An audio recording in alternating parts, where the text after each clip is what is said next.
nous avons une assurance chez vous. Alors, avec vous, je voudrais explorer comment est-ce qu'on pourrait initier la procédure pour vous faire intervenir dans les réparations ou éventuellement le recouvrement de cette propriété. Donc, bon, les dégâts ne sont pas si importants que ça, mais comment est-ce que vous procédez chez vous de manière à ce que un client, quelles sont les étapes qu'un client doit remplir pour vous faire état d'une situation telle que celle-là? D'accord. Qu'est-ce qui s'est passé exactement? Bon, ce qui s'est passé, c'est qu'il y a un voisin qui prie on se demande trop ce qu'il lui a pris, qui a attaqué les locataires d'une des maisons dont nous sommes les propriétaires. Et donc, les locataires, ils étaient à l'intérieur, le monsieur était à l'extérieur et il s'est mis à vociférer. Et dans ces vociférations, avec la frustration, il s'est mis à jeter des pierres qui ont cassé des vitres. Donc, il y a des vitres cassées. Il y a une porte qui a été abîmée.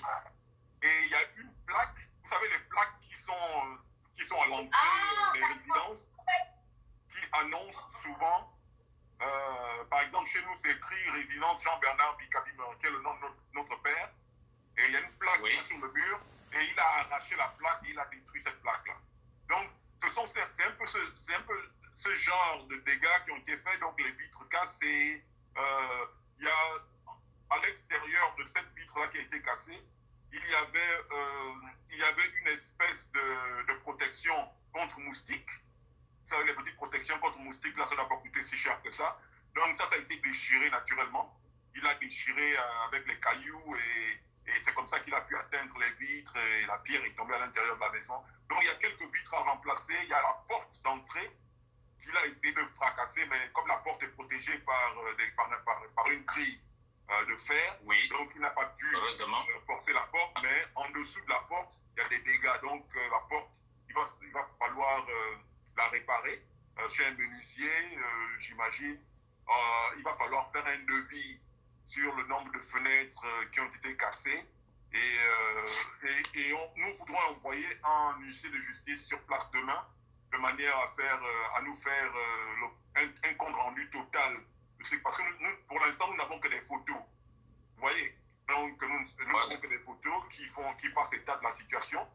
Quand nous aurons le compte rendu total par huissier de justice, qu'est-ce qu'on fait de ça, à votre avis? Bon, une fois que vous avez tous les éléments, déjà une fois tous les éléments, quand le huissier va passer demain, il aura certainement autour de 3 à 4 jours pour faire son point. D'accord. Et même sans le point de l'huissier, vous pouvez déjà déclarer le sinistre avec un courrier et les photos qui sont en votre possession et détailler le genre de dégâts. Faire la déclaration de sinistre, parce que c'est d'abord la première étape. Le reste peut prendre du temps, mais si vous n'avez pas déclaré le sinistre dans les délais, ça aussi, ça peut faire en sorte que le sinistre ne soit pas pris en compte. Donc, la première étape, dès demain ou mardi ou mercredi, il faut déjà faire un courrier pour déclarer le sinistre et donner les détails sur ce qui s'est passé.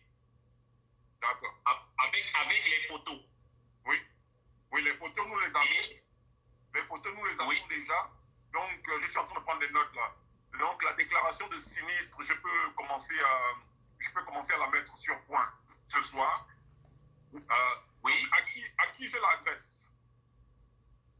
Au directeur général de Sounou Assurance. Oui, déclaration de sinistre.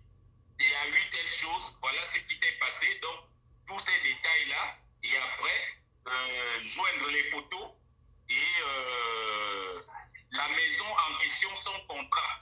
Enfin, la copie, hein. Oui. Parce que ce n'est pas toutes les maisons qui ont été touchées. Non, c'est pas toutes les maisons qui ont été touchées, c'est juste la maison principale. C'est une des maisons. D'accord, donc, c'est pas